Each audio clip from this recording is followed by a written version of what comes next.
As per hour routine আমাদের আজকের যে ক্লাস সেটা হচ্ছে প্যাথোলজি।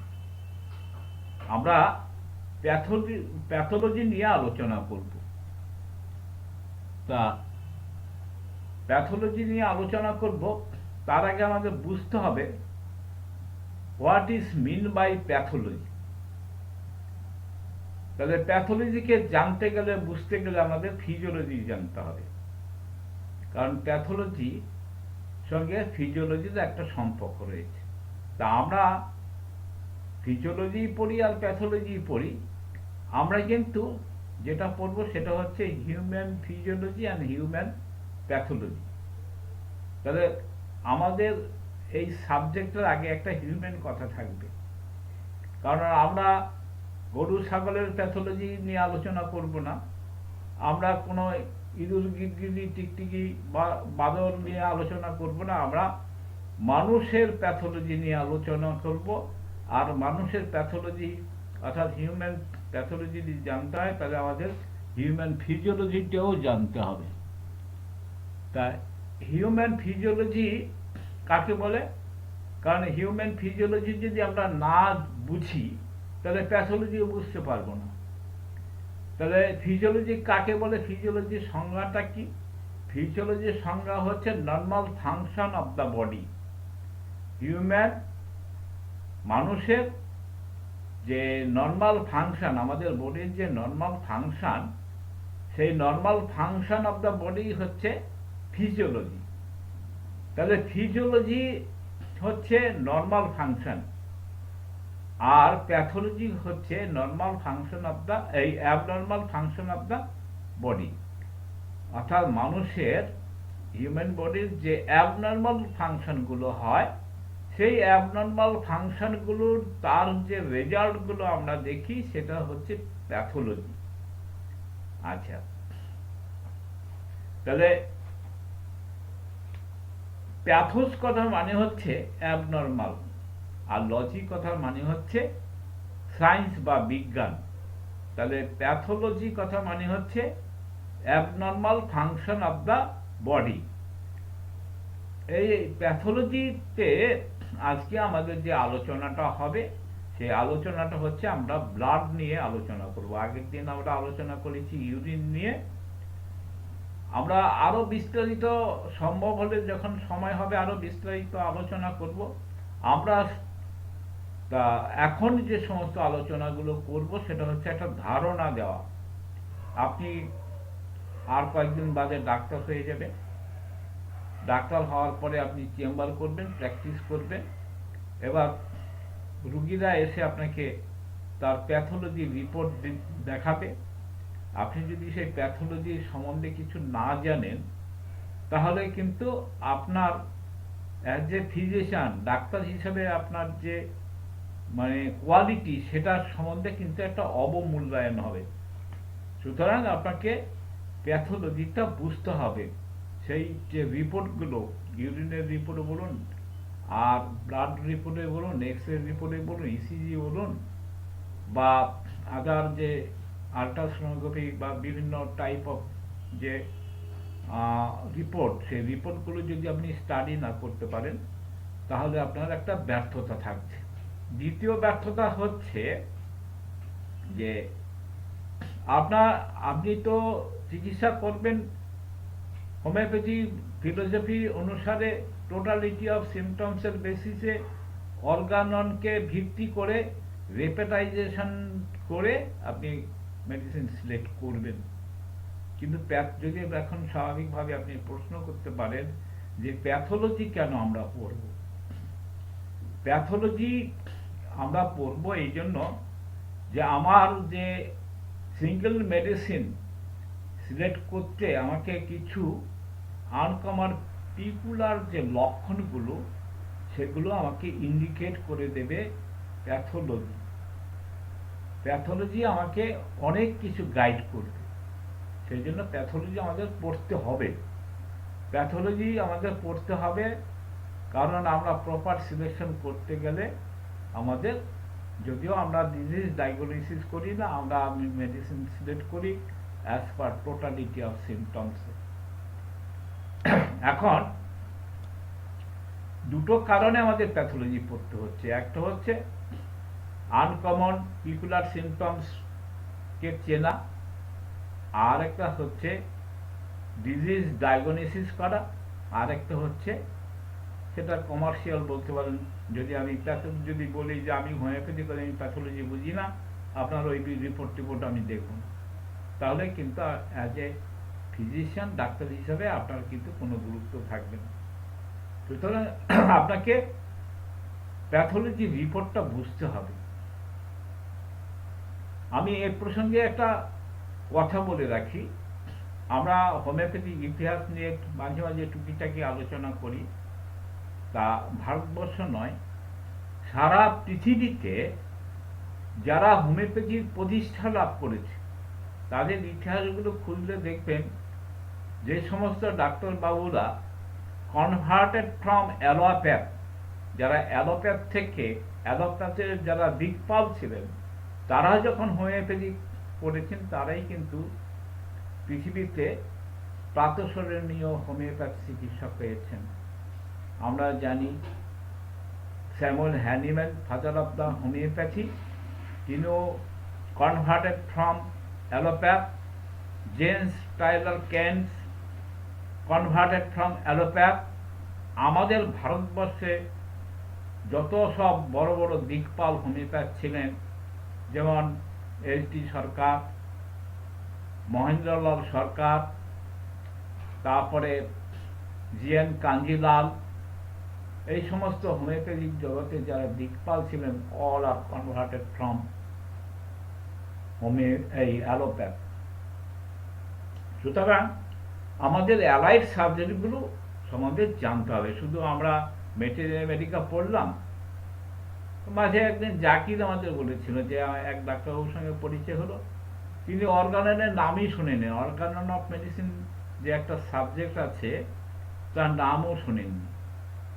তা তিনি নাকি বলেছে যে ওগুলো লাগবে কিছু, একটা বাংলা এনসি ঘোষ করো, চাইতেই তুমি হোমিওপ্যাথির ডাক্তার হয়ে যাবে। হয় না কখনো, ওটা দিয়ে ওই পেটেন্ট ডাক্তার তৈরি করা যায়, হোমিওপ্যাথ হওয়া যায় না।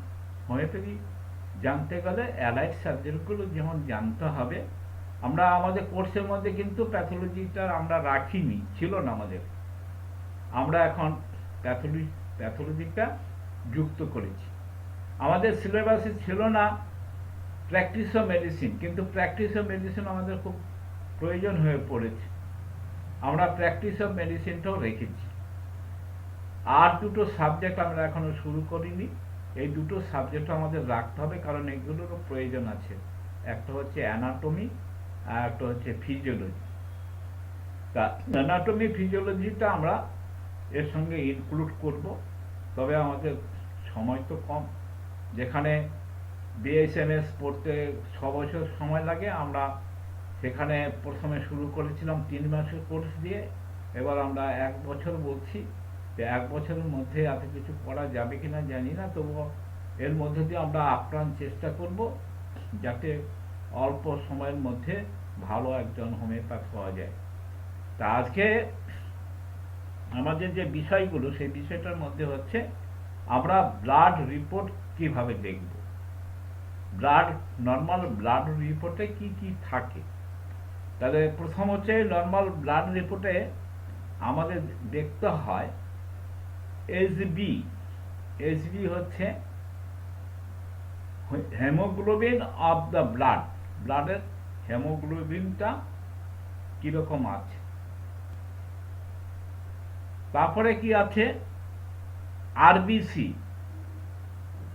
অর্থাৎ রেড ব্লাড কর্পাসেল। তারপরে কি আছে ডব্লিউবিসি।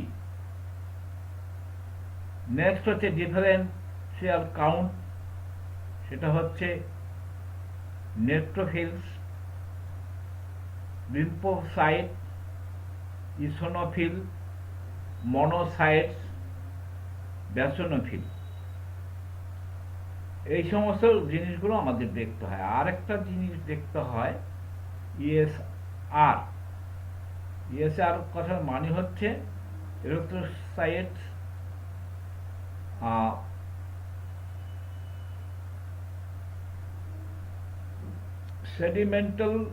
সেডিমেন্টেশন রেট, আর কি সেই সঙ্গে আমাদের দেখতে হয় ব্লিডিং টাইমটা দেখতে হয়, কোগুলেশন টাইমটা দেখতে হয়, আর নর্মাল কন্ট্রোল, এই সমস্তগুলো আমাদের দেখতে হয়। আচ্ছা, আর কি আছে? আর আছে ব্লাড সুগার দেখতে হয়। তারপরে হচ্ছে ব্লাড সুগারে আবার দুটো ভাগে দেখতে হয়, একটা হচ্ছে ফাস্টিং, একটা হচ্ছে পিপি। তারপরে হচ্ছে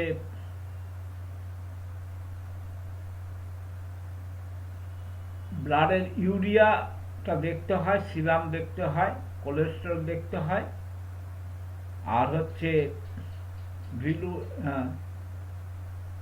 বিলিরুবিন দেখতে হয়, তারপরে হচ্ছে ব্লাড ক্রিয়েটিন দেখতে হয়, সিরাম ইউরিক অ্যাসিড দেখতে হয়, ট্রাইগ্লিসারিড দেখতে হয়। এগুলো আমাদের ব্লাড রিপোর্টের মধ্যে থাকে। তাহলে নর্মাল ব্লাড রিপোর্ট যেটা থাকে, সেই নর্মাল রিপোর্টে হচ্ছে আমরা এসবি থেকে শুরু করি। এসবি কত থাকে?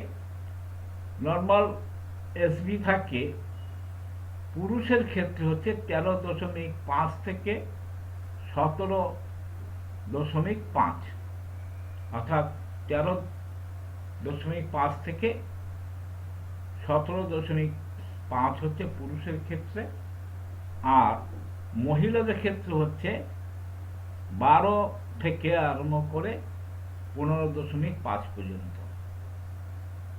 এটা হচ্ছে এসবি, হেমোগ্লোবিন। আর আরবিসি কত থাকবে? ইন জেনারেল আরবিসি থাকবে 45 থেকে 50%। 45 থেকে 50%। ডাব্লিউবিসি অর্থাৎ শ্বেতকণিকা, যেটা রক্তের যে শ্বেতকণিকা, সেটা থাকবে 5000 থেকে 7000। তার কম হলে ভালো নয়, তার বেশি হলে ভালো নয়। এবার হচ্ছে ডিফারেন্সিয়াল কাউন্টে যেটা পাওয়া যাবে, নিউট্রোফিল হচ্ছে কত? 55 থেকে 77%। 55 থেকে 77%। লিম্ফোসাইট নর্মাল রেঞ্জ কত? 20 থেকে 30%। লিম্ফোসাইট নর্মাল রেঞ্জ হচ্ছে 20 থেকে 30%। ইসোনোফিল 1 থেকে 4%। তাহলে এই 4% বেশি হলে তার যে কি অসুবিধা হয় সেটা নিয়ে আমরা পরবর্তী পর্যায়ে আলোচনা করছি। এখন আমরা নর্মাল রেঞ্জটা বলে নিই। মনোসাইট হচ্ছে 4.8%। মনোসাইট 4.8%। বেসোনোফিল হচ্ছে 0 থেকে 1%। আর ব্লাড সুগার যেটা, অর্থাৎ ফাস্টিং যেটা হবে, সেটা হচ্ছে 70 থেকে 110 পর্যন্ত হচ্ছে নর্মাল, আর 126 থেকে 180 পর্যন্ত হচ্ছে পিপি। এটা হচ্ছে নর্মাল রেঞ্জ। আর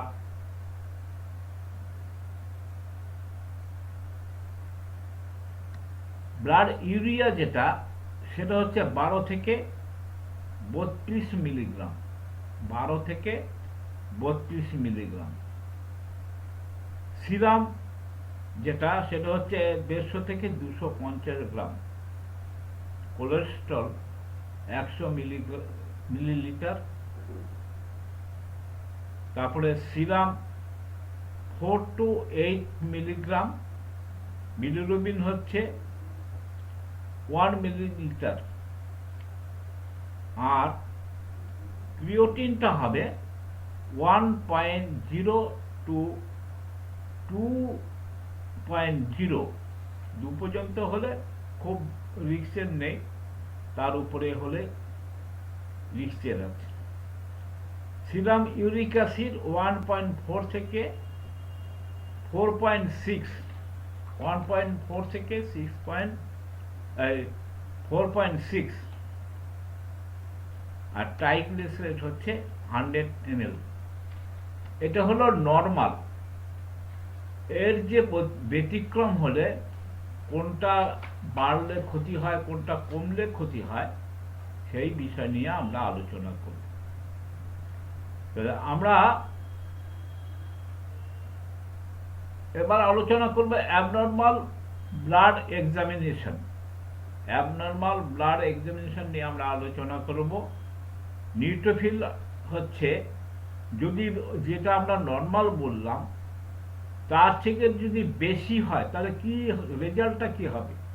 তার চেয়ে যদি বেশি হয়, ব্লাড রিপোর্টে এর যদি বেশি দেখা যায়, নানা প্রকার ইনফেকশন বলে সন্দেহ করা হবে, ইনফ্লামেশন বলে সন্দেহ করা হবে, সেপটিক বলে মনে করা হবে, লিউকোমিয়া রোগের সংকেত বলে আমরা মনে করব। তাহলে নিউট্রোফিল যদি বেড়ে যায়, তাহলে আমরা সেই ব্লাড রিপোর্টে যদি নিউট্রোফিল বেশি দেখি, তাহলে আমরা কি কি রোগ বলে সন্দেহ করতে পারি? এনি টাইপ অফ ইনফেকশন, কোনো একটা ইনফেকশনের ফলে এটা বাড়ে। ইনফ্লামেশন, প্রদাহিক অবস্থা যদি থাকে তাহলে এটা বাড়ে। সেপটিক কন্ডিশন হলে, কোনো জায়গায় সেপসিমিয়া হয়ে গেলে সেটা বাড়ে। আর আপনারা লিউকোমিয়া বলে একটা রোগ আপনারা জানেন, one type of blood cancer বলা হয়, সেইটা ইঙ্গিত দেয়। আর যদি নিউট্রোফিল কম থাকে, নর্মাল রেঞ্জ থেকে, আমরা শুরুতে আলোচনা করলাম নর্মাল রেঞ্জ, এই নর্মাল রেঞ্জ থেকে যদি কম থাকে, তাহলে আমরা কি কি রোগের ইন্ডিকেশন হয়, ইন্ডিকেট করে? কালাজ্বর হতে পারে, ম্যালেরিয়া হতে পারে, টিউবারকুলোসিস হতে পারে, টাইফয়েড হতে পারে, হুপিং কাফ হতে পারে, কাশি হতে পারে, হাঁপানি হতে পারে। এই সমস্ত রোগের ইঙ্গিত বহন করে।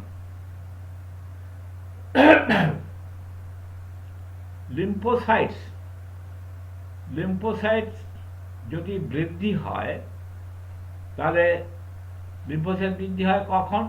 যখন, যেটা আমরা পক্স বলি, চিকেন পক্স, স্মল পক্স, এই পক্স হলে, মিসিল হাম হলে, টাইফয়েড হলে, তারপরে হুপিং কাশি হলে, ব্রঙ্কাইটিস হলে, নিমোব্রঙ্কাইটিস হলে, কালাজ্বর হলে, তারপরে কোনো গ্ল্যান্ড যদি ইনফ্লামেশন হয়, তাহলে এছাড়াও বিভিন্ন রকম সেপটিক ফিভার থাকে, সেক্ষেত্রে ম্যালেরিয়ার ক্ষেত্রে, টাইফয়েডের ক্ষেত্রে, ব্যাসিলারি আমেশা হলে, মামস হলে, লিম্ফোটিক লিউকোমিয়া ইত্যাদি রোগের ইঙ্গিত বহন করে। লিম্ফোসাইট যদি তার নর্মাল রেঞ্জ থেকে বেশি হয়, আর যদি লিম্ফোসাইট কমে যায়, সেখানেও কিন্তু ভালো লক্ষণ নয়, সেটা একটা ইনফেকশনের লক্ষণ, টিবি। আর একটা কার্সিনোমার ইঙ্গিত দেয়। তাহলে কার্সিনোমা বলতে কি বোঝায়? কার্সিনোমা হচ্ছে ক্যান্সারের একটা ইঙ্গিত বহন করে। মনোসাইটস, নর্মাল রেঞ্জ থেকে যদি মনোসাইট বেড়ে যায়, তাহলে আমরা কোন রোগের ইঙ্গিত বহন করে? অ্যামিবা জনিত আমেশা, কালাজ্বর, typhoid fever, malaria, yellow fever, তারপরে পিঠ জ্বর, ডেঙ্গু, তারপরে হচ্ছে টাইফাস, হাম, সিফিলিস, ব্যাকটেরিয়া ঘটিত কোনো রোগ, এই সমস্তগুলো ইঙ্গিত বহন করে যদি মনোসাইট নর্মাল রেঞ্জ থেকে বেশি হয়। নর্মাল রেঞ্জ থেকে যদি মনোসাইট কম হয়, তাহলে হচ্ছে অ্যাকিউট ইনফ্লামেশন। অ্যাকিউট অর্থাৎ মানে ভয়ঙ্কর রকম প্রদাহ অবস্থা তৈরির ক্ষেত্রে মনোসাইট কিন্তু তার নর্মাল রেঞ্জ থেকে কমে যায়, নর্মাল রেঞ্জ থেকে মনোসাইট কমে যায়। এবার আসা যাক ইসোনোফিল। ইসোনোফিল যদি বেড়ে যায় তাহলে আমরা কি কি রোগের ইন্ডিকেশন বা ইঙ্গিত করে? ইসোনোফিল বৃদ্ধির ফলে অন্ত্রে প্যারাসাইটিস, অন্ত্রে কোনো প্যারাসাইটিসের ইঙ্গিত দেয়, নানা রকম চর্মরোগের ইঙ্গিত দেয়, তারপরে leukaemia, dropsy, epidemic dengue, gonorrhoea, allergy, Ambagh ইত্যাদি রোগের ইঙ্গিত বহন করে।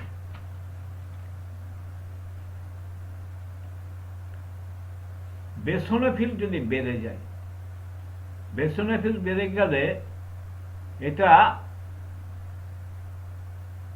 ন্যাবা বা জন্ডিস রোগের ইঙ্গিত বহন করে আর ক্রনিক মাইল্ড লিউকোমিয়া ইঙ্গিত দেয়।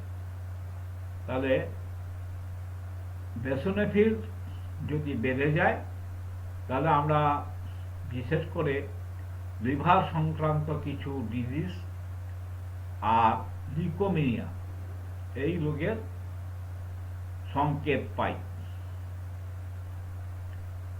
রক্তে নানা রকম রাসায়নিক পরীক্ষা করা হয়, কেমিক্যাল এক্সামিনেশন অফ ব্লাড। সেই রাসায়নিক পরীক্ষার মধ্যে যে সমস্ত জিনিসগুলো পাওয়া যায় তার মধ্যে রক্তের রাসায়নিক শ্রেণী নিয়ে আমরা আলোচনা করব এবং তার হ্রাস বৃদ্ধির ফলে বিভিন্ন রোগের সংকেত নিয়ে আমরা আলোচনা করব। বিলিরুবিন কত থাকা উচিত? 0.1 থেকে 0.8, তার মানে 1-এর নিচে থাকতে হবে।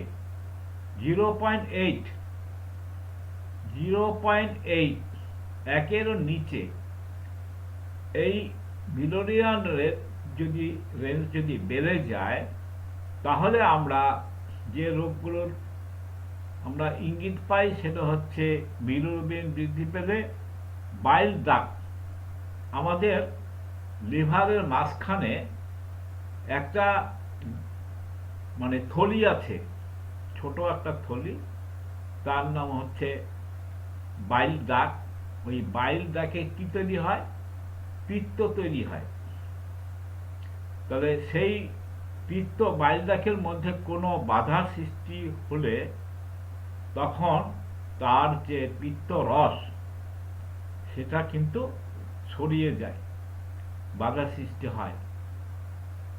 আর সেটা সৃষ্টি হলে নানা রকম লিভার ঘটিত রোগ হতে পারে, জন্ডিস হতে পারে, হেপাটাইটিস হতে পারে, এছাড়া গলস্টোন, গলে যদি মানে গল ব্লাডারে যদি কোনো পাথর হয় সেখানে বিলিরুবিন রেঞ্জটা বেড়ে যায়, জন্ডিস হলে বেড়ে যায়, লিভারের কোনো ঘা যদি হয় তখনও কিন্তু বিলিরুবিন রেটটা বেড়ে যায়, আর কোনো যদি ইনফ্লামেশন ইরিটেশন হয় সেক্ষেত্রে কিন্তু বিলিরুবিন রেঞ্জটা বেড়ে যায়। আর অতিরিক্ত রক্তপাত হলে তখনই কিন্তু রক্তের পরীক্ষায় যে বিলিরুবিন যে রেট সেটাও বেড়ে যায়। ক্যালসিয়াম, ক্যালসিয়াম নর্মাল রেঞ্জ কত? ক্যালসিয়ামের নর্মাল রেঞ্জ হচ্ছে 9 to 11 মিলিলিটার। এই ক্যালসিয়ামের এই 11 মিলিলিটারের বেশি অতিরিক্ত যদি হয় তাহলে আমরা কি মনে করতে পারি, কি কি রোগের ইঙ্গিত দেয়? বেশি পরিমাণে ভিটামিন দেহে থাকলে এর বৃদ্ধি করতে পারে। আমার যতটুকু ভিটামিন দেহে থাকার দরকার তার চেয়ে যদি বেশি ভিটামিন থাকে তাহলে কিন্তু ব্লাডের মধ্যে রক্ত পরীক্ষার যে কেমিক্যাল পরীক্ষা করা হবে তাতে কিন্তু ক্যালসিয়ামের মানে পরিমাণটা বেশি পাওয়া যেতে পারে। প্যারাথাইরয়েড মানে রোগে কিন্তু ক্যালসিয়াম বেশি পাওয়া যেতে পারে। আর যদি কমে যায় তাহলে প্যারাথাইরয়েড কাজ কম হলে ক্যালসিয়াম হ্রাস পায়, অর্থাৎ প্যারাথাইরয়েডের কাজ যদি কমে যায় সেখানে ক্যালসিয়ামের পরিমাণ কমে যায়। এছাড়া নেফ্রাইটিস, ইউরেমিয়া এবং রিকেট প্রভৃতি রোগের ক্ষেত্রে এটা ইঙ্গিত বহন করে, অর্থাৎ যদি ব্লাডের মধ্যে ক্যালসিয়াম কমে যায় তাহলে এই সমস্ত রোগগুলো ইঙ্গিত বহন করে। ক্লোরাইড, রক্তে ক্লোরাইড কতটা পরিমাণে থাকবে? নর্মাল ক্লোরাইড 560 থেকে 620 মিলিলিটার ক্লোরাইড, রক্তে ক্লোরাইড পরিমাণ পাওয়া যাবে 560 থেকে 620 মিলিলিটার। যদি রক্তে ক্লোরাইডের পরিমাণ এই যে 620 মিলিলিটারের বেশি হয় তাহলে আমরা কি কি রোগ সন্দেহ করতে পারি? সেখানে আমরা নেফ্রাইটিস সন্দেহ করতে পারি, কার্ডিয়াক ফেলিয়ার, হার্ট ফেলের ইঙ্গিত বহন করে, এই সমস্ত রোগের সংকেত বহন করে। আর যদি কমে যায়, ক্লোরাইডের পরিমাণ যদি 560-এর নিচে কমে যায় তাহলে পেট বা অন্ত্রে, আমাদের যে পেট বা ইন্টেস্টাইন আছে সেখানে কিছু সমস্যা হতে পারে। অ্যাসিডোসিস, বমি, শক ইত্যাদি রোগের ক্ষেত্রে এটা কমে যায়।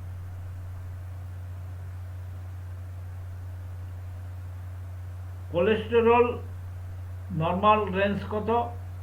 140 থেকে 250। যদি বেড়ে যায় তাহলে কি রোগের ইঙ্গিত বহন করে? হার্টের রোগ। Diabetes, obstructive jaundice, cirrhosis, typhoid, nephrosis, লিভারের অ্যামিলয়েড, এই সমস্ত রোগের ইঙ্গিত বহন করে। যদি কমে যায়, কোলেস্টেরল 140-এর নিচে নেমে যায় তাহলে ভয়ঙ্কর প্রকৃতির লিভারের রোগে হয়েছে বলে মনে করা হয়।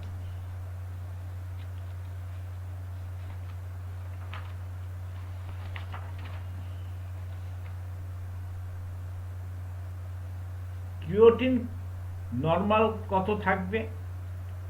নর্মাল সিরাম ক্রিয়েটিন যেটা বা প্লাজমা ক্রিয়েটিন সেটা থাকবে 1.0 থেকে খুব বেশি হলে 2.0।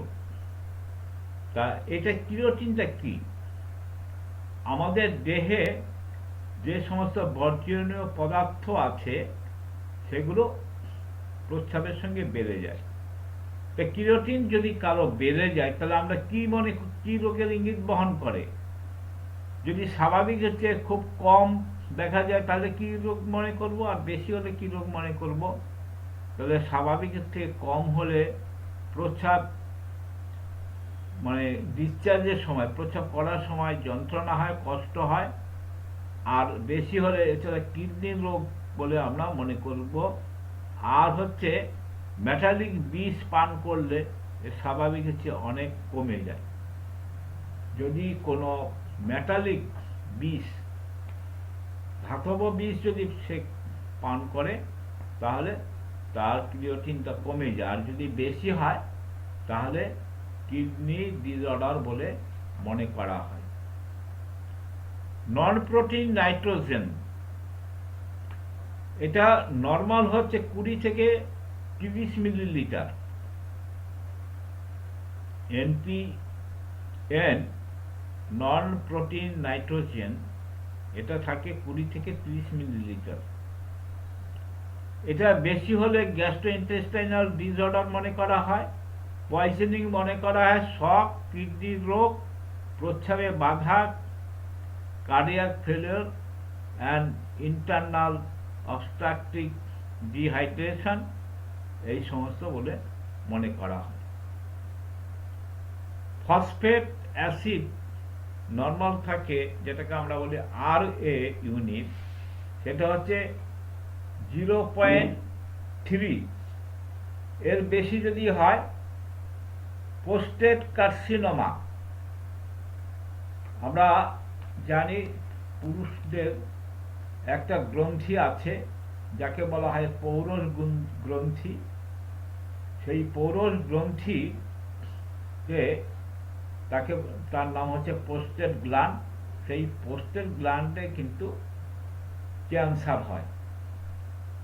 আমরা ক্যান্সারের যে চরিত্রগুলো দেখেছি, তাহলে মেয়েদের যদি ক্যান্সার হয়, আজকাল সারা দেহে যে কোনো জায়গায় ক্যান্সার হতে পারে, ইন জেনারেল আমরা লক্ষ্য করে দেখেছি মেয়েদের ক্যান্সার হলে সেটা হয় ব্রেস্টে অথবা ইউটেরাসে, জরায়ুতে, অথবা তার মানে স্তনে। আর ছেলেদের ক্যান্সার হলে বেশিরভাগ দেখা যায় পোস্টেট গ্ল্যান্ডে তাদের ক্যান্সার হয়েছে। বিশেষ করে 60-এর উপরে যাদের বয়স, তাদের পোস্টেট এনলার্জমেন্টের একটা প্রবণতা থাকে। সেই পোস্টেট এনলার্জমেন্ট হওয়ার ফলে ঠিক প্রপারলি চিকিৎসা না হলে সেটা পোস্টেট কার্সিনোমাতে পরিণত হয়। তাহলে প্রস্রাবের কার্সিনোমা পরীক্ষাতে আমরা কি পাবো? ফসফেট পাবো। ব্লাডের মধ্যে ফসফেটের রেঞ্জের থেকে বেশি ফসফেট পাওয়া যাবে। রেঞ্জ কত? নর্মাল রেঞ্জ হচ্ছে 0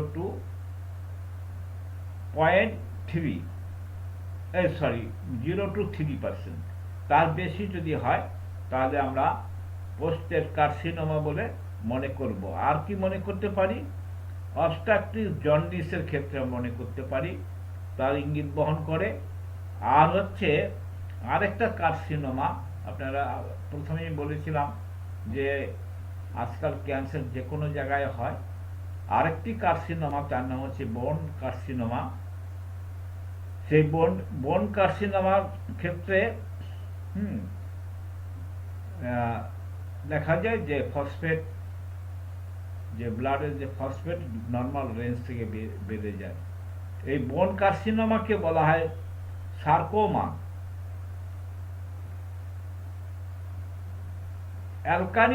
অ্যালকালিন কত থাকে? Normal range 3.5। এর যদি বেড়ে যায় রিকেট রোগের ইঙ্গিত বহন করে। ফসফরাস, ব্লাডের কেমিক্যাল রিপোর্টে যদি ফসফরাস বৃদ্ধি দেখা যায়, সেই ক্ষেত্রে হচ্ছে রিকেট ইন্ডিকেশন দেয় বা রিকেট ইঙ্গিত বহন করে। ইউরেমিয়া মনে করা হয় আর নেফ্রাইটিস মনে করা হয়। আর যদি ফসফরাস কমে যায়, সেই ক্ষেত্রে হচ্ছে হাইপারথাইরয়েড রোগের লক্ষণ বলে সন্দেহ করা হয়। ব্লাডে যদি প্রোটিন নর্মাল রেঞ্জ কত? ব্লাডের প্রোটিনের নর্মাল রেঞ্জ হচ্ছে 6 to 8.5 গ্রাম। 6 to 8.5 গ্রাম হচ্ছে প্রোটিনের নর্মাল রেঞ্জ। তাহলে এই নর্মাল রেঞ্জ থেকে বেশি হলে কখন হয়? শরীরে যখন ডিহাইড্রেশন হয়, অর্থাৎ জলের পরিমাণ যখন কমে যায়। আর যদি এই প্রোটিন কমে যায়, নর্মাল রেঞ্জ থেকে কম থাকে, তখন বোঝা যায় কিডনির রোগ রয়েছে বা অগ্নাশয়ে কোনো প্রদাহ আছে, অপুষ্টি আছে, লিভারের রোগ, এই সমস্যাগুলো ইঙ্গিত বহন করে। পটাশিয়াম নর্মাল রেঞ্জ কত? পটাশিয়াম নর্মাল রেঞ্জ হচ্ছে 15.20 মিলিলিটার। বৃদ্ধি কোন রোগের ইঙ্গিত বহন করে? অ্যাডিশন রোগ বা কিডনি রোগ বলে সন্দেহ করা যেতে পারে, অর্থাৎ কিডনি রোগের ইঙ্গিত বহন করে। আর কমে গেলে হচ্ছে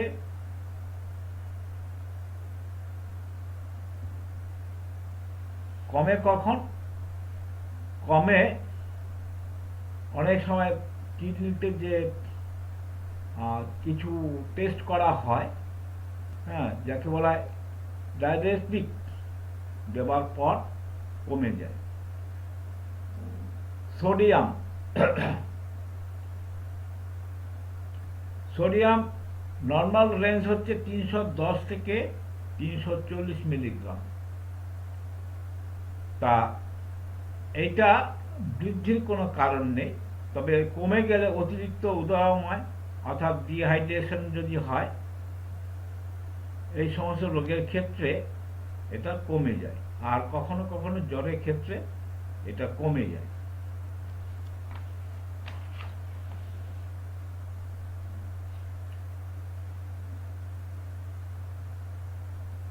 গ্লুকোজ বা সুগার নর্মাল রেঞ্জ হচ্ছে 80 থেকে 100। তাহলে এটা যদি মানে বৃদ্ধি হয়, বেড়ে যায়, কোন কোন রোগে ইন্ডিকেট করে, সেটা হচ্ছে ডায়াবেটিস মেলিটাস, তারপরে হাইপার থাইরয়েড, এই সমস্ত রোগের ইঙ্গিত বহন করে। আর কমে গেলে খুব বেশি পরিমাণ ইনসুলিন নিলে এটা কমে যায়। প্যানক্রিয়াসের কোনো সমস্যা বা প্যানক্রিয়াসের যদি ক্যান্সার হয়, তাহলে এই গ্লুকোজ তার নর্মাল রেঞ্জ থেকে কমে যায়। ইউরিক অ্যাসিড যে কেমিক্যাল টেস্টে যে ইউরিক অ্যাসিড দেখা হয়, সেটা হচ্ছে 1.5 to 6 মিলিলিটার। এটা কখন বাড়ে, কোন রোগের ইঙ্গিত? বেড়ে গেলে নেফ্রাইটিস বলে মনে করতে হবে, বাত, গেঁটে বাত প্রভৃতি রোগের ক্ষেত্রে এটা বৃদ্ধি পায়। আর হ্রাস পাওয়ার কোনো ইন্ডিকেশন নেই, সুতরাং হ্রাস পাওয়ার নিয়ে কোনো রকম ইঙ্গিত বহন করে না। অ্যালবুমিন 3.5 to 6 গ্রাম, এটা কখন বাড়ে, কোন রোগের ইঙ্গিত বহন করে?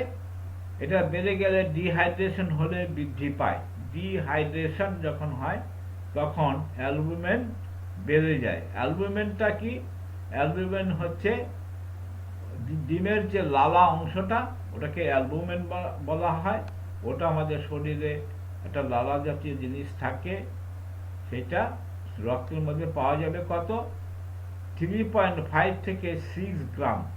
ওর যদি বেড়ে যায় তাহলে বুঝতে হবে যে ডিহাইড্রেশন, শরীরে রক্তের পরিমাণ, জলের পরিমাণ কমে গেছে, ডিহাইড্রেশন হয়েছে। আর কমে গেলে কিডনি রোগ বা অপুষ্টি রোগ, লিভারের রোগ, এই সমস্ত হলে যত বেশি এই সমস্ত রোগগুলো হয়, তত অ্যালবুমিনের পরিমাণটা বেড়ে যায়।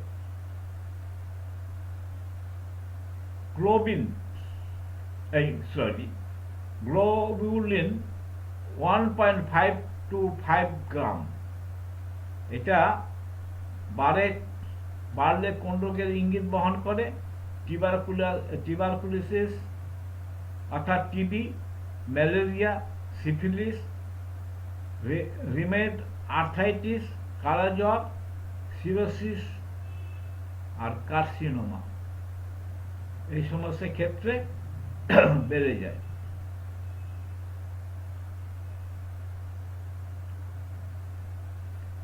ফাইব্রোজেন 200 থেকে 400 মিলিগ্রাম, এটা বৃদ্ধি পেলে ইনফ্লামেশন, ক্ষত, ইনফেকশন, এই সমস্ত রোগের ইঙ্গিত বহন করে।